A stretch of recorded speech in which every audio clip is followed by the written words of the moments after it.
अस्सलामुअलैकुम। Straight talk में खुश आमदीद। आपके साथ मैं हूँ आयशा बख्श। तहरीक इंसाफ कल 5 अगस्त को इमरान खान की गिरफ्तारी के खिलाफ एहतजाज करने जा रही है। पार्टी का दावा है कि मुल्क भर में पुरअमन एहतजाज और रैलियां निकाली जाएंगी। वज़ीर आला अली अमीन गंडापुर पेशावर में हयाताबाद से किला बाला हिसार तक रैली की क़यादत करेंगे। हर जिले में अलग अलग एहतजाज होगा। जबकि बैरिस्टर गौहर का कहना है कि कल इमरान खान की कॉल पर पूरे मुल्क से लोग निकलेंगे। जहां जो लीडरशिप मौजूद है वही लीड करेगा। वो खुद बुनैर से एहतजाज को लीड करेंगे। बैरिस्टर गौहर ने कहा है कि उनके 39 MNAs की नाअहली का खदशा है। असेंबलियों से इस्तीफे के ऑप्शन पर भी गौर हो रहा है। उमर अयूब और असद कैसर ने भी एहतजाज की तैयारी मुकम्मल होने का ऐलान किया है। पाकिस्तान तहरीक इंसाफ गुज़िश्ता 2 साल से मुसलसल एक तरह के एहतजाजी मूड में है, मगर उसकी एहतजाजी हिकमत अमली मुसलसल नाकामियों का शिकार रही है। खास तौर पर 26 नवंबर 2024 के बाद से पार्टी कोई बड़ा एहतजाज करने में नाकाम रही है। उस दिन के एहतजाज की भी पार्टी को भारी सियासी कीमत अदा करना पड़ी। इसके बाद तहरीक जैसे मांद पड़ गई है। अब 5 अगस्त को इमरान खान की गिरफ्तारी और कैद के 2 साल पूरे होने पर एक बड़े एहतजाज का ऐलान किया गया था, जिसके लिए कहा गया कि तहरीक का उरूज होगा, जिसकी क़यादत खुद इमरान खान ने जेल से करने का इंदिया दिया था। मगर जैसे ही यह ऐलान हुआ, पार्टी के अंदर इख्तिलाफात खुलकर सामने आने लगे। वज़ीर आला अली अमीन गंडापुर ने 90 दिन की डेडलाइन दी तो पंजाब की चीफ ऑर्गेनाइजर आलिया हमजा ने सवाल उठा दिया कि 90 दिन का ये प्लान आया कहाँ से। और इस वक्त एहतजाज से महज चंद घंटे कबल भी पार्टी कारकुनों के लिए कोई वाज़े रोड मैप सामने नहीं आ सका। सवाल ये भी उठता है कि हर जिले में एहतजाज का मतलब क्या है।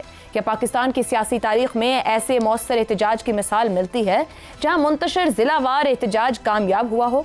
यकीनन पाकिस्तान तहरीक इंसाफ इस वक्त शदीद अदालती और इंतजामी दबाव का शिकार है। उसका लीडर जेल में है और पाकिस्तान में वही एहतजाजी तहरीकें कामयाब होती हैं जिनमें क़यादत सड़क पर मौजूद रही हो। मगर इसके बावजूद ये सवाल ज़रूर बनता है कि क्या पंजाब जैसे अहम सूबे से मुंतखब MNAs और MPAs में इतनी भी सियासी सकत नहीं कि वो अपने तौर पर एहतजाज मुनज़्ज़म कर सकें? आखिर में सवाल यही है, PTI की एहतजाजी नाकामियों की असल वजह हालात हैं या फिर उसकी अपनी तकसीम शुदा, कन्फ्यूज्ड और बेसिमत सियासत? सवाल ये भी है कि कल के मुमकिना नाकाम या रस्मी से एहतजाज का सियासी सेहरा आखिर अब किसके सर सजेगा? इसी पर गुफ्तगू रहेगी। पैनल में हमारे साथ हैं हसन निसार, शहजाद चौधरी, ज़ैगम खान और रज़ा रूमी साहिब। प्रोग्राम का सवाल आप सभी के लिए। पाकिस्तान तहरीक इंसाफ की एहतजाजी सियासत की नाकामी हालात की मरहून मन्नत है या पार्टी की अपनी कन्फ्यूज और तकसीम शुदा हिकमत अमली का नतीजा? ज़ैगम साहिब, यहाँ तक जो एहतजाज पहुँचे, जो गुज़िश्ता 2 साल से हम देख रहे हैं मुस्तकिल, हालात यहाँ ले आए पाकिस्तान तहरीक इंसाफ के सियासी एहतजाज को या फिर पार्टी की कंफ्यूज्ड और तकसीम शुदा सोच है? हमने पाकिस्तान तहरीक इंसाफ को पहले भी एहतजाजी मोड में देखा है, बड़े कामयाब जलसे करती रही है, मगर अब क्या बदला है? देखिए, यही आयरनी है, वो मुनीर न्याजी वाली बात है कि कुछ शहर दे लोग भी जालिम सन, कुछ सानू मरंदा शौक भी सी। PTI वो जमात है जिसने 1970 के बाद, पीपल्स पार्टी ने 1970 में जो पब्लिक मोबिलाइजेशन की थी और एहतजाज के और मोबिलाइज करने के जो नए तरीके निकाले थे, उसके बाद अगर हमें कोई मोबिलाइजेशन नज़र आई और उससे बढ़कर नज़र आई तो वो PTI और इमरान खान की नज़र आई। यानी एहतजाज का 20वीं सदी का रंग हमने देखा, मोबिलाइजेशन का, पॉलिटिकल प्रोटेस्ट का, पॉलिटिकल मोबिलाइजेशन का 21वीं सदी का हमने रंग देखा। लेकिन फिर हुआ कुछ यूँ है कि PTI ने अपनी ताकत को अपनी कमज़ोरी में बदल दिया। यानी कामयाबी तो ये होती है और सियासत तो ये होती है कि आप कमज़ोरी को ताकत में बदलें, लेकिन PTI ने अपनी ताकत को कमज़ोरी में बदला। देखिए, एहतजाज जो है वो किसी ब्रॉडर स्ट्रेटजी का हिस्सा होता है, स्टैंड अलोन नहीं होता। और जो असल खामी रही है PTI के इस प्रोटेस्ट में वो ये है कि इसके पीछे जो स्ट्रेटजी थी या तो वो गलत थी, फॉल्टी थी, या वो वाज़े नहीं थी, बहुत कमज़ोर थी। अब बज़ाहिर जो हमें स्ट्रेटजी नज़र आई वो ये थी कि एहतजाज के ज़रिए से इमरान खान दबाव डालना चाहते थे मद्दे मुकाबिल ताकतों पर, ताकतवर हलकों पर, कि वो उनकी टर्म्स पे उनसे मुज़ाकरात करें। लेकिन उन्होंने इतना दबाव डाला कि चीका ही टूट गया और चीके के साथ PTI भी नीचे आ गिरी। तो हमें क्या नज़र आता है, जो आपने 2 पॉइंट्स बताए, कि एक तो खुद पीटीआई आपको कंफ्यूज नज़र आती है, लगता है कि उसके पास स्ट्रैटेजी नहीं है। क़यादत आपको तकसीम नज़र आती है, अलग अलग बयानिए नज़र आते हैं, पार्टी के अंदर ग्रुपिंग नज़र आती है और पार्टी के अंदर इक़्तिदार की कशमकश नज़र आती है।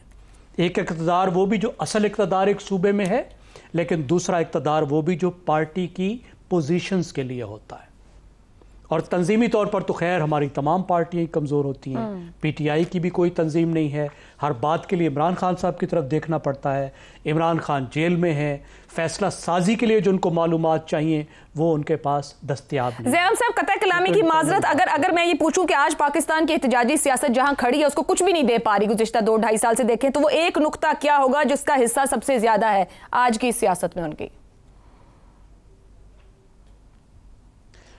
देखिए, आज की सियासत में मेरे ख्याल में यही जो बात है छींका टूटने वाला, जो मैं आपसे अर्ज़ कर रहा था कि दबाव डालने के लिए वो वहाँ तक गए कि 9 मई हो गया, 9 मई कर डाला, तो उसके बाद वो एहतजाज उल्टा पड़ गया। हमने तारीख़ी तौर पर भी देखा है कि एहतजाजी सियासत में पूरी एहतियात की जाती है, समझाया जाता है कि वो मुकम्मल तौर पर पुरअमन रहे। ज़ैम साहब, 9 मई को 2-2.5 साल हो रहे हैं, क्या तो आज भी 9 मई ही वो फैक्टर है, उससे आगे नहीं बढ़ पाए जी बिल्कुल आप दुरुस्त कह रही हैं। मेरा नहीं ख्याल कि दो इस वक्त पाकिस्तान के जो बड़े फरीक हैं, सियासी तौर पर पाकिस्तान की सबसे बड़ी पार्टी और दूसरी तरफ रियासत की सबसे बड़ी कुव्वत, वो रिकंसाइल नहीं कर पाए। ठीक हो गया। और रिकंसाइल करने का जो मौका था, इस मामले को पीछे रखकर आगे जाने के जो मौके आए, उन मौके को या तो पीटीआई ने ज़ाय कर दिया या जितने उनको वो मौके मिलने चाहिए थे वो मौके मिले ही नहीं। तो ये मसला जो सियासी तौर पर एक मुख्तलिफ तरह से हल हो जाना चाहिए था, वो हल नहीं हुआ, वो मुसलसल अदालतों में है और इस पार्टी के लिए मुसीबत बना हुआ है। ठीक हो गया। बेशक 9 मई को 2-2.5 साल हो गए, लेकिन ये बात है कि मौके आए वो ज़ाया क्यों हो गए, ये भी अपनी जगह एक सवाल बनता है। हसन निसार साहब, 2 साल हो गए इमरान खान की कैद को, ना लचक दिखाने को तैयार हैं, ना कोई फैसला कुन तहरीक है जो पाकिस्तान तहरीक इंसाफ को डिलीवर कर रही हो। फिर इमरान खान का सियासी मुस्तकबिल है क्या?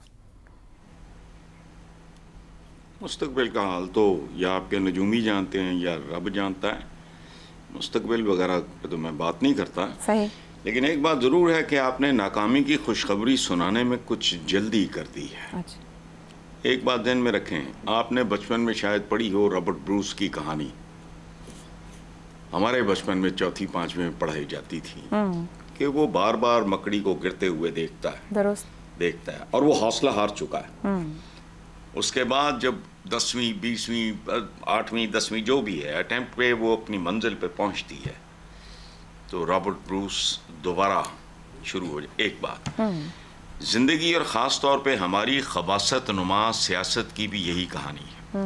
और शकीब जलाली का ये शेर सिर्फ शेर नहीं होते, चस्के लेने के लिए नहीं होते।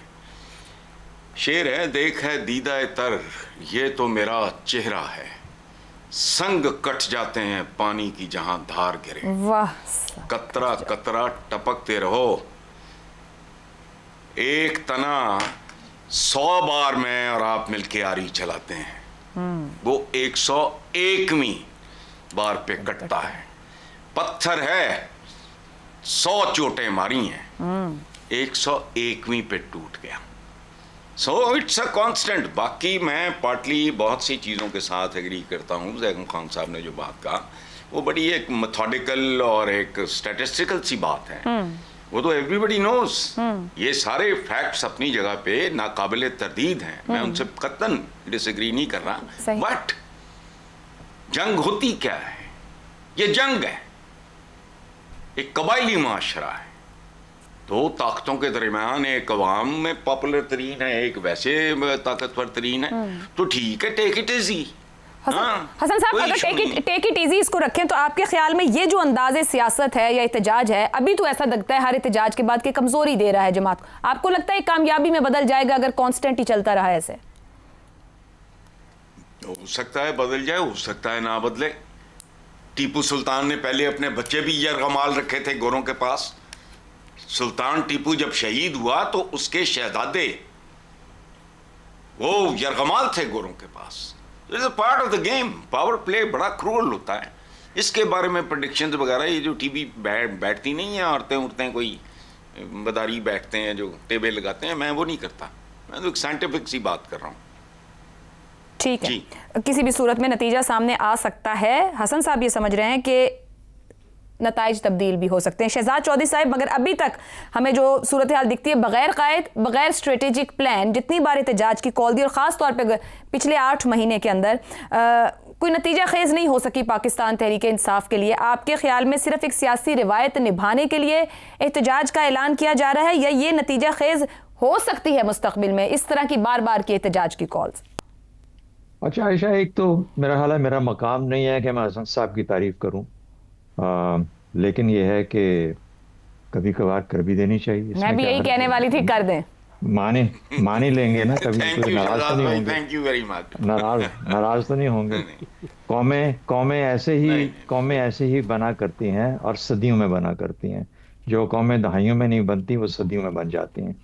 तो एक तो ये एक कांस्टेंट एफर्ट है जो कि जारी रखनी चाहिए। फिर 2 नुक्ते जैगम साहब की गुफ्तगू से फिर आपका सवाल का जवाब देता हूँ बहुत मुख्तसर करके जी। उन्होंने हजरत मुनीर न्याजी का सिर्फ एक मिसरा पढ़ा है, जो दूसरा है वो इससे भी ज्यादा टेलिंग है।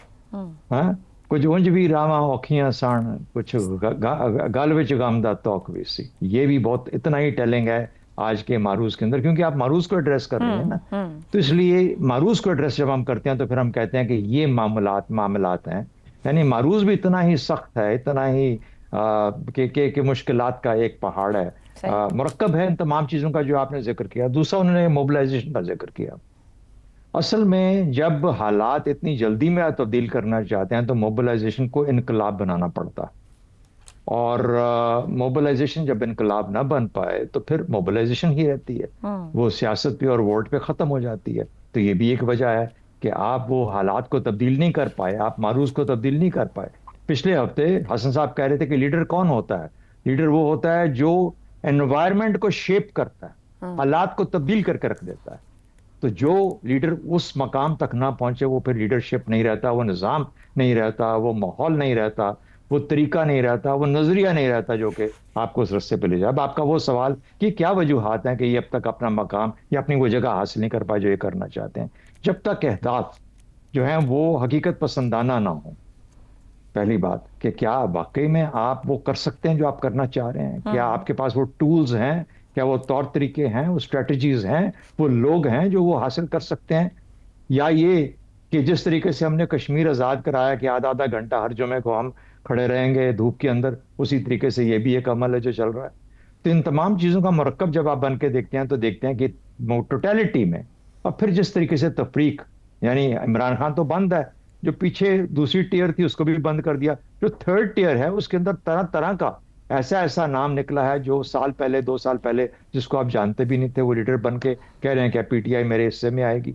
तो जब ये इस किस्म की बात हो, और फिर मेरा वो एक नुक्ता हमेशा कि क्या ये सियासी जमात है या यह नजरिए की जमात है। नजरिया बीजेपी का बगैर राहुल गांधी और गांधी इसके जिंदा रहता है बीजेपी के अंदर। अब वो अच्छा है बुरा है मैं उसकी बात नहीं कर रहा, लेकिन अगर डायनास्टिक लेके चलना है तो फिर कांग्रेस वाला मामला आया कि कांग्रेस लेके चल रही है। लेकिन कमाल है, एक तरफ कांग्रेस है, एक तरफ नजरिया है बीजेपी का, और बीजेपी कभी वो एक चाय वाले के साथ चल पड़ती है, क्योंकि नजरिया हम उससे एग्री नहीं करते, हम कहते हैं गलत है, लेकिन कामयाब जरूर है। एक मिसाल के तौर पे, एक एनालॉजी के तौर पे पाकिस्तानियों को, पीटीआई को सोचना चाहिए कि क्या वजह है कि सियासत फेल हो जाती है जब एक लीडर सीन से हटता है। इसलिए कि हमारी सियासत नजरिए की सियासत नहीं है, वो हम बहुत दफ़ा बात कर चुके। तो इस तमाम चीज़ों का मरकब है जिसकी वजह से हम क्या पीटीआई वहाँ पहुँची है जहाँ पहुँची है। उम्मीद मुझे हसन निसार साहब की बात से है कि कतरा गिरता रहना चाहिए, इंशाल्लाह हमारी कौम जरूर बनेगी। शहजाद साहब, मुख्तसरन इतनी सी बात कहिएगा कि आपको लगता है कि अभी इस वक्त हमारे मुआशरे में कोई ऐसा नजरिया दे दिया गया है जो एनवायरनमेंट को शेप कर रहा है? क्या उस वक्त उस तरफ बढ़ रहे हैं हम लोग? नहीं, देखिए, एनवायरनमेंट को शेप करने की बात जब आप करते हो ना, तो शेप तो एक मारूज ने शेप कर दिया ना, एक मारूज है जो एग्जिस्ट करता है, उस मारूज को बदलना चाहिए आपको। अगर आपको ये पता है कि आप मारूज को बदलना क्यों चाहते हैं, किस लिए बदलना चाहते हैं, फिर उसके लिए कितनी काविश चाहिए, कितने लोग मिलके काम करें उस रास्ते की तरफ, अगर मिल के चलने की इनमें अहलियत है या नहीं, और अगर इतने ही नालायक हैं, इतने ही निकम्मे हैं जिस तरीके से नजर आते हैं। अगेन हसन निसार साहब हर दफा ये बात करते हैं कि भाई ये क्या तमाशा है, कौन लोग हैं जिनके बारे में हम रोजाना बैठ के बातें करते हैं। मेरी भी कुछ ऐसी ही सोच है, बदकिस्मती से मैं थोड़े से अल्फाज जरा हल्के रखता हूँ उस चीज के अंदर।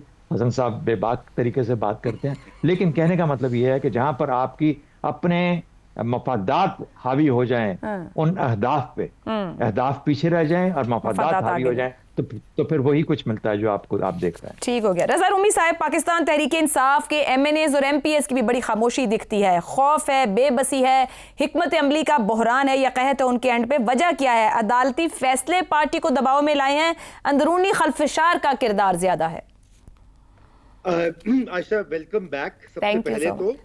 और लेकिन अभी आप ये जो तमाम आरा पेश की गई हैं, मैं सबसे इत्तेफाक करता हूँ। मुख्तलिफ ज़ाविये हैं देखने के इसी मसले को, मगर यहाँ पर जो बुनियादी आपका सवाल या इस वक्त पाकिस्तान तहरीक इंसाफ की जो तहरीक चलाने की जो कैपेसिटी है और जिस बुनियाद पे वो चला रही है, ज़रा उसको हम थोड़ा सा एनालाइज कर लेते हैं। देखिए, पहली ये बात है कि दो ही तरीके होते हैं जिद्दोजहद जैसे कहा जाता है सियासी। एक होता है जो कि इर्तकाई अमल के थ्रू होता है, यानी कि एक जमहूरी अंदाज में होता है, जहाँ पे कुछ निगोसिएशन, कुछ कॉम्प्रोमाइज़ और बारगेन होता है, कोलिशन बनाई जाती है हम ख्याल पार्टियों की, उन लोगों के साथ बैठा जाता है जिनको आप पसंद नहीं करते, ताकि आप दबाव डाल के सिस्टम में अपनी जगह बनाएं, जो कि हमारे यहाँ होता आया है। मैं इसकी मिसाल आपको ये दे देता हूँ कि जब भुट्टो साहब का मंजर से हटाया गया, तो जो उनके मुखालिफिन थे उस वक्त, वली खान हो गए, असगर खान हो गए, दीगर और जोमा जो थे, Jamaat Islami included, JUI included, Benazir Bhutto शहीद ने और नौसरत भुट्टो साहिबा ने उन्हीं के साथ मिलकर MRD की मूवमेंट चलाई, उसको कायम किया और प्रेशर डाला। तो एक तो ये मॉडल है। दूसरा मॉडल होता है एक इनकलाब का मॉडल। इमाम खुमैनी जैसे वहां थे मुल्क से बाहर, वो आए और लाखों का मजमा आके उन्होंने रियासत को तहु बाला करके एक नई जिसे कहते हैं हुकूमत कायम कर दी, नए स्ट्रक्चर्स कायम कर दिए। PTI का जो रेटरिक है वो है खुमैनी वाला, इनकलाब फ्रांस वाला, चीन के इनकलाब वाला, लेकिन हकीकत जो है ज़मीन के ऊपर वो बिल्कुल दीगर पार्टियों की तरह ही है। क्योंकि जो second tier, third tier leadership है, आप उन सबको देख लीजिए। अभी जिक्र किया कि कुछ बहुत गैर मारूफ लोग आगे आ गए हैं, जो कुछ मारूफ थे वो जेलों में हैं। अब सवाल ये पैदा होता है कि ये लोग, क्या आप शाह महमूद कुरैशी से ये तवक्को करेंगी, जो कि माशाल्लाह खुद इस्टेब्लिशमेंट के कई दहाइयों से, बल्कि उनका पूरी सियासत और उनकी जो पोजीशनिंग है वो इस्टेब्लिशमेंट के गिर्द रही है, क्या वो आकर तो वो GHQ को जो है उसके ऊपर हमला करके तो पाकिस्तान की रियासत को सिर नगू कर देंगे? कतन नहीं। क्या यही तवक्कुआत आप बाकी लोगों से कर सकते हैं? नहीं। इसलिए जो रास्ता चुना है पाकिस्तान तहरीक इंसाफ ने सियासत और मज़ामत की हवाले से, उसी में मसला आ रहा है। फिर तीसरी बात जो इसमें एक बैरून मुल्क अंसर आ चुका है कि अभी अखबारात में इश्तिहार आ रहे हैं, लॉबिंग बेतहाशा की गई, ये बताया गया पिछले 7, अब तो अगस्त आ गया, पिछले 8 महीने से पाकिस्तानियों को ये बताया गया कि जी अभी ट्रंप ने छुड़वाया ही छुड़वाया, फोन किया ही किया, डंडा लगाया नहीं हो सका। लेकिन अभी भी वो पॉलिसी जारी है, यानी कि उससे भी इन्होंने कुछ नहीं सीखा कि वहां पर दाल गलने वाली नहीं है, इसलिए कुछ पाकिस्तान में ही बंदोबस्त किया जाए। देखिए 9 मई की थी ना मज़ाहमत, वो ज़ैगम खान साहब ने बड़ी डिटेल में बात कर दी, वो नाकाम हो गई। वो बगावत की एक एफर्ट थी कि अंदर सिस्टम के अंदर बगावत हो जाए और उस बगावत के रास्ता बने और कुछ तब्दीलियां हो जाए जिससे कि रिलीफ मिल जाए, वो नाकाम हो गया। और उसी का आज पार्टी खमियाजा भुगत रही है। क्योंकि देखिए ये तो पंजाब से हैं इमरान खान साहब, फर्ज कीजिए कि ये किसी छोटे सूबे के होते, ये बलोच होते या ये पख्तून होते या ये सिंधी होते या ये सराइकी होते, तो फिर आप देखते हैं इनके और इनके जो रुफ़क़ाए कार जिन्होंने 9 मई का मंसूबा अलेजिडली बनाया था, उनके साथ होता क्या। तो ये तो इस मुल्क की बड़ी तल्ख तारीख है। इसलिए मैं आखिरी एक मिनट लूंगा।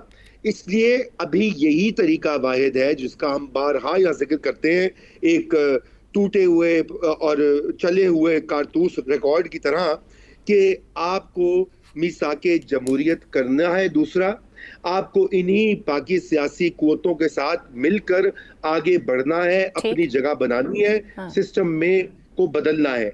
वरना ये मामला दाल गलने वाली नहीं है। जी आयशा। दुरुस्त हो गया। रजा रूमी साहब कह रहे हैं कि सिस्टम को पलटना है ना सिस्टम से निकलना है, सिस्टम में रहकर रास्ता बनाना है। देखना है कि पाकिस्तान तहरीक इंसाफ अपनी हिकमत अमली में कोई तब्दीली लाती है या कांस्टेंट रखती है। इसको ब्रेक लेते हैं, ब्रेक से वापस आएंगे तो बात करेंगे कि 18वीं तरमीम को तरमीम दरकार है तो क्यों। इस ब्रेक के बाद प्रोग्राम में एक बार फिर खुशामदीद। ज़राए के मुताबिक हुकूमत ने 18वीं आईनी तरमीम में सुकम दूर करने का फैसला कर लिया है। इस हवाले से पीपल्स पार्टी समेत दीगर जमातों से मुशावरत का फैसला किया गया है। इत्तिफाक़ राय होने की सूरत में ही 27वीं आईनी तरमीम पार्लियामेंट में पेश की जाएगी। पीपल्स पार्टी की रजामंदी की सूरत में दीगर जमातों से बात होगी। इत्तिफाक़ राय हुआ तो हुकूमत 27वीं आईनी तरमीम पार्लियामेंट में लाएगी। मुकम्मल इत्तिफाक़ राय होने तक मुज़ाकरात की तफसीलात खुफिया रखी जाएंगी। हुकूमती ज़राए के मुताबिक 18वीं आईनी तरमीम बहुत से उमूर सूबों को दिए गए इसके ज़रिए मगर अमल दरामद न हो सका। सूबे कई वजारतों के आज तक कवायद व ज़वाबित ही तय नहीं कर सके। ज़राए के मुताबिक हुकूमत सूबों को माली खुदमुख्तारी देने के मामले पर भी तरमीम की ख्वाह है। बल्दियाती हुकूमतों के इख्तियारात और NFC में विफाक का हिस्सा बढ़ाने की भी तजवीज़ है। ज़राए के मुताबिक काबीना कमेटी बराए कानून साजी मुजव्वज़ा तजावीज़ पर गौर कर रही है। आईनी तरमीम के लिए पार्लियामेंट के दोनों ऐवानों की 2/3 अक्सरियत दरकार है। पीपल्स पार्टी साथ दे तो कौमी असम्बली में हुकूमत के नंबर पूरे हो जाएंगे। हुकूमती इत्तेहाद को सेनेट में 2/3 अक्सरियत के लिए JUI फे की हिमायत भी दरकार है। ऐसे में दो बड़े सवालात जन्म लेते हैं। पहला ये कि 18वीं तरमीम पर बहुत से हल्के ये एतराज़ करते रहे हैं कि सूबों को बहुत से माली और इंतजामी इख्तियारात दिए गए मगर सूबे इन इख्तियारात से फ़ायदा नहीं उठा पाए। ये एतराज़ किस हद तक दुरुस्त है।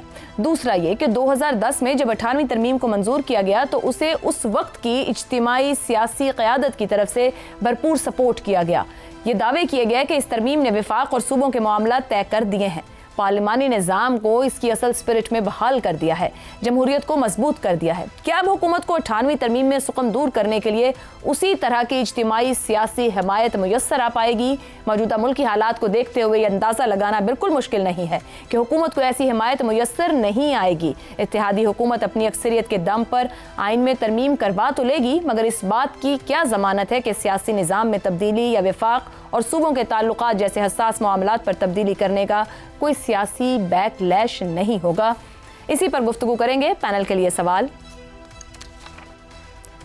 18वीं तरमीम बहुत से उमूर सूबों को मिले, अमल दरामद नहीं हुआ। हुकूमती ज़राए सुकम दूर करने के लिए जवाज़ में कितना वज़न? हसन निसार साहब, तमामी पॉलिटिकल एलीट उस वक्त बैठी, सियासी जमातें हिस्सा बनी और ये 18वीं तरमीम हुई जिसने बहुत कुछ डिलीवर किया और सूबों तक भी गया। अब जो हुकूमत कह रही है कि जो कुछ करना चाहिए था वो नहीं किया गया और इसको देखने की ज़रूरत है, मज़ीद तरमीम की ज़रूरत है और कुछ तजावीज़ भी सामने आ रही। वज़न समझते हैं कि 18वीं तरमीम में तब्दीली करनी चाहिए? आप हंस रहे हैं, मुस्तकिल हंस रहे हैं। मैं सवाल कर रही हूँ, आप हंस रहे हैं। मैं कोई लतीफ़ा सुना रही थी सर। नहीं, मैं सवाल ही नहीं, बिल्कुल लतीफ़ा है ये। अच्छा, ये तो इस पे हो जाए जो नहीं होना चाहिए था वो नहीं हुआ और ये नहीं हुआ वो नहीं हुआ। पाकिस्तान देखो, बात सुने यार, कुछ मैक्रो लेवल पे जाया करें। अच्छा। पाकिस्तान का जो मतलब था वो अचीव हुआ है। मैं तो कोई खुदा का खौफ करें यार। मिसाक मुकमका, उसको आप मिसाक जमहूरियत कह लेते हैं। इत्तेफाक राय क्या है? अगर पसंद आएगा तो हो जाएगा, नहीं होगा तो नहीं होगा।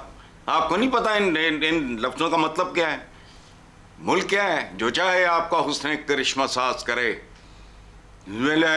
अच्छा बात सुने, इस्लामी जमहूरिया पाकिस्तान नामी हमारे प्यारे वतन में इस्लाम, जमहूरियत और पाकीज़गी पे 77 साल में आज सब कुछ इन तीनों चीज़ों के बरक्स नहीं हो रहा। बताओ मुझे सर, तो बरक्स नहीं होना चाहिए ना? क्यों उसने करिश्मा साज करे? जो आइन में लिखा है उसके मुताबिक चलना चाहिए चीजों को। नहीं देखे ना, करने की भी बात ना करें। देखो आशा, देखो ओ भाई, बात सुन लेना। मुझे बूढ़ा नहीं होना चाहिए लेकिन मैं क्या करूं, मैं हो रहा हूं। नहीं होना क्या चाहिए। मिसाल दी है सर? बूढ़े तो हो ही जाना है, उम्र ने तो आगे बढ़ना है, पर फिर वो दानिश के साथ आगे बढ़नी चाहिए। 77 साल से होता रहा है वो सब सामने है और वही कुछ होगा। ये उसकी कंटिन्यूटी है, बदलना नहीं है। बाकी आपने अगर लूडो खेलनी है तो खेलें, चलें। You have some other players also, माशाल्लाह। उनके साथ लूडो खेलें, आप जारी रखो। रजा रूमी साहब, क्या वाकई ये जो आईनी तरमीम हो रही हैं, क्या मतलब अगर इसकी बात की जाए 18वीं तरमीम की, तो उसकी में बड़ी दानिश की बात की जाती है, सियासी दानिश थी, जो मुतालिबात थे वो मुकम्मल किए गए, तस्लीम किए गए। का वास्ता, जिस मुल्क में आइन की कोई औकात नहीं, वहां इसकी औलादों पे मैं तवज्जो दूं तरमीम पे? मैं पागल हूं, मैं बिलो एवरेज आदमी हूं, मेरा आप जैसा इंटेलेक्चुअल नहीं है। देनी तो पड़ेगी ना, निजाम को सही करने के लिए कहीं तो तवज्जो देनी पड़ती है। अच्छा, रजा साहब से पूछती हूँ कि क्या तवज्जो भी देंगे? तवज्जो देने की बात तो हुआ नहीं, अब कर लो सर, देने दें, आने वाली नस्लें भी देंगे। चले रजा साहब, क्या हुकूमत इख्तियारात की मरकजियत चाह रही है या जाने वाली नस्लों का मातम करो, जाने वाली नस्लों का मातम करो?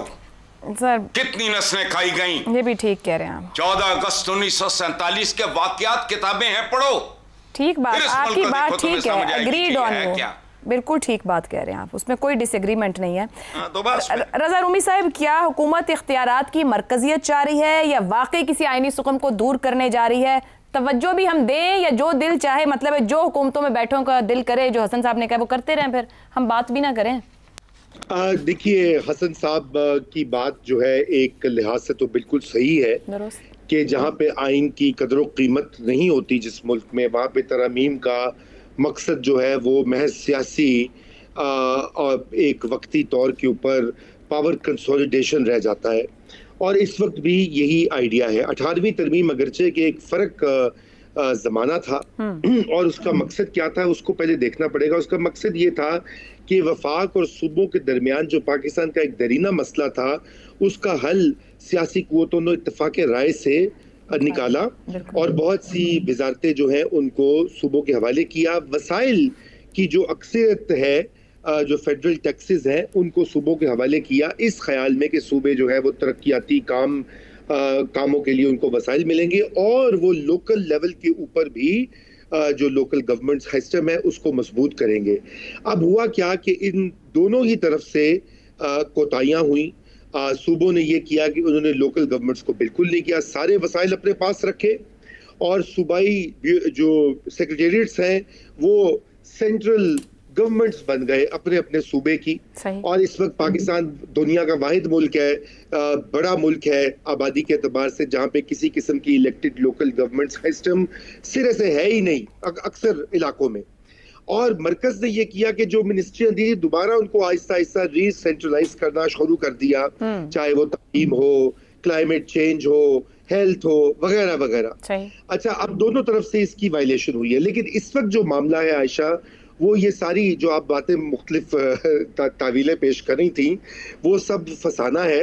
हकीकत एक ही है, हकीकत एक है NFC अवार्ड जो है उसको रीडू करना है और उससे फेडरल जो गवर्नमेंट है उसके पास जो वसाइल है उनकी कमी का साहब, ये रीडू होना चाहिए, ये नहीं होना चाहिए, ये बता दीजिए। अच्छा, अब ये देखिए, असूलन तो इस वक्त के जो हालात है पाकिस्तान में नजर सानी बिल्कुल होनी चाहिए। ये कोई स्टैटिक चीजें नहीं होती, ठीक है। माशरे और ममालिक और आइन डायनामिक होते हैं, वक्त के साथ वो बदले जाते हैं, कोई कास्ट इन स्टोन चीज नहीं होती, इंसान बनाते हैं ना, कोई सहीफे नहीं होते।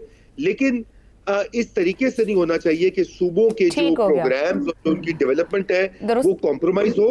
यहाँ पर असल मसला जो है वो फेडरल गवर्नमेंट को डिफेंस के लिए और पैसे चाहिए। ठीक है, एक ब्रेक लेते हैं, ब्रेक से वापस आएंगे तो गुफ्तगू आगे बढ़ाएंगे। प्रोग्राम के आखिरी हिस्से में एक बार फिर खुशामदीद। शहजाद चौधरी साहब, 18वीं तरमीम में सुगम की बात कर रही है गवर्नमेंट और तब्दीली की बात कर रही है, मगर अब तक हम ये सुनते पढ़ते आए और ये तज्जिए होते रहे कि किसी भी आईनी तरमीम में 18वीं तरमीम जैसी इज्तिमाई सियासी दानिश देखने को नहीं मिली है। क्या तरमीम करना इस तरमीम में इतना ही आसान होगा? आयशा, मैं तो 18वीं तरमीम का बहुत बड़ा नाक़िद रहा हूँ हमेशा से, जब से काम शुरू हुआ, क्योंकि मैं उसकी नीयत, उसकी सोच, उसके अंदाज, इसमें कोई शक नहीं है कि ये एक बड़ा अच्छा जमहूरी कदम है। ये जो आइन की जो तरमीम थी 18वीं तरमीम, इसका मकसद एक जमहूरी मकसद को हासिल करना, एक हकीकी फेडरेशन की तरफ जाना था। लेकिन नीयत कुछ और थी। जो काम जो चाहे ये मकसद नेक हो, लेकिन लोग जो करने वाले थे और जो बनाने वाले थे और जो मकसद था और जो करना, जिन्होंने हैंडल किया, उन्होंने कोई नेक अमल के साथ इसको हैंडल नहीं किया, इसलिए इसमें आपको सुकम नजर आते हैं। दो चीजें कहता हूं जिससे आपको पता लग जाएगा कि ये कितनी कामयाब या नाकाम रही। पहली चीज ये कि क्या हर सूबे ने अपनी मईशत बनाई या उसकी मईशत को कौमी मईशत से मुख्तलिफ तरीके से डिफाइन किया जा सकता है? क्या हम किसी सूबे की मईशत की उसकी हदूद व कयूद जो है उसको डिफाइन कर सकते हैं? बिल्कुल भी नहीं। कौमी मईशत है, सूबे की कोई मईशत नहीं है। पहला और सबसे बड़ा फेलियर, जिस सूबे की मईशत ना हो उसके रेवेन्यू क्या होते हैं? कुछ भी नहीं, जीरो। जो सूबा अपने रेवेन्यू ना कमा सके वो अपने आप को चला कैसे सकता है? जीरो। अच्छा, इसलिए दूसरी बात, अगर इख्तियारात आए थे तो क्या इख्तियारात जमहूरी तरीके से नीचे तक गए जिस तरीके से रज़ा रूमी साहब ने कहा? जीरो। इसलिए 18वीं तरमीम के मकासद हासिल नहीं हो सके। हाँ, वो जो बदनीयती पे मबनी मकासद है वो जरूर हासिल हुए और वो अभी तक कायम है। तीसरी बात, इसका तल्लुक दिफा के बजट से नहीं है। दिफा को तो ऐसे कैसे तैसे जैसे पैसे मिलते रहे और मिलते रहेंगे। मेरे ख्याल में कम से कम ये तो हमें अब पता लग जाना चाहिए ना। दिफा को जब पैसे लेने होते हैं वो ले लेते हैं, चाहे किसी को भूखा रखना पड़ जाए। ये तो हकीकत अपने तौर पे। तो इसलिए ये वजह नहीं है। वजह ये है कि हुकूमत को चलाने के भी पैसे नहीं होते। जब आप सूबों में पैसे बांट देते हो जिनके पास ना इख्तियारात तो चले गए लेकिन उनकी नीयतें ठीक नहीं हुई और उन्होंने वो पैसे सेक्रेटरीज के घरों से निकलना शुरू हो गए, वजीरों के घरों से निकलना शुरू हो गए। हाँ। जो सूबे हमारे सामने हैं, जिनकी बलूचिस्तान की मिसाल आपके सामने है, हाँ। बाकी तमाम सूबों का भी यही हाल होगा। क्या है वहां पे? किस तरह के इख्तियारात, कौन सी तकसीम? इसलिए 18वीं तरमीम जिस तरीके से कहा गया, बिल्कुल ठीक बात है कि 18वीं तरमीम और कोई भी तरमीम और आइन की कोई भी शिक एक जिंदा कौम के मामलात को हैंडल करने के लिए होती है और ये मामलात तब्दील होते रहते हैं। इसलिए इसको दोबारा रिव्यू करना, रीट्वीट करना एक बहुत अच्छा अमल है। इसको जरूर होना चाहिए। होगा या नहीं होगा इसके ऊपर मेरे क्वेश्चन बहुत बड़े हैं जो कि शायद ना। कोई बात नहीं, आने वाले दिनों में डिस्कशन में रहेगी ये गुफ्तगू, इस पर रहेगी जारी। ज़ैगम साहब, मकासद अच्छे थे, अचीव नहीं हो सके, तो आइन को बार बार बदलते रहेंगे या हम उन लोगों को बदलें? आपके ख्याल में ये तब्दीली कोई बैकलैश देगी, नहीं देगी? देखिए, हमें देखना चाहिए कि ऐसा हुआ क्यों है। वो जो स्पाइडरमैन है ना फिल्म, उसमें स्पाइडरमैन जो हीरो है वो कहता है कि with great power comes great responsibility. जब ताकत लें तो फिर जिम्मेदारी भी लें। ये जो हमारे स्पाइडरमैन हैं ये एफल टावर पर तो चढ़ गए हैं, जिम्मेदारी लेने को तैयार नहीं है। इतनी दहाइयाँ जिद्दोजहद करके मरकज से डेवोल्यूशन करा ली, ताकत पकड़ ली, माल पकड़ लिया, फिर उस पर सांप बन के बैठ गए। ताकत को, पैसे को इन्होंने लाहौर में, कराची में, पेशावर में, कोयटा में अपने पास पकड़ लिया और आगे जो डेवोल्यूशन करनी थी, जो ताकत आगे अवाम को देनी थी, जो पैसा अवाम को देना था, वो नहीं दिया। इस वजह से कि पूरा जो पॉलिटिक्स का इनका मॉडल है वो इस तरीके से है कि पेटनेज देनी है और लोगों को अपने साथ बांध के रखना है। और आप हशर देखें, आई एम सॉरी, आप लाहौर से हैं, तसव्वुर कीजिए कि एक खानदान सूबे का और मुल्क का हाकिम नहीं है, वो शहर का मेयर बना हुआ है। 60% तक डेवलपमेंट का बजट, 12 करोड़ लोगों का डेवलपमेंट का बजट एक शहर पर लगता है। पंजाब में निकल कर देखें, कुत्ते रूठते हैं शहरों में, हालते देखें आप, गंदगी, गिलाजत, टूट फूट। ये तो हशर है। इसलिए डेवोल्यूशन नहीं करनी, ये जिम्मेदारी नहीं ली कि बिजली की चोरी नहीं होने देनी। सर, ये डेवोल्यूशन नहीं हुई, इसको एवोल्यूशन में कैसे बदलें? कुछ बदलेगा या नहीं बदलेगा? खाली तरमीम करने से तो फिर कुछ डिलीवर नहीं होने वाला।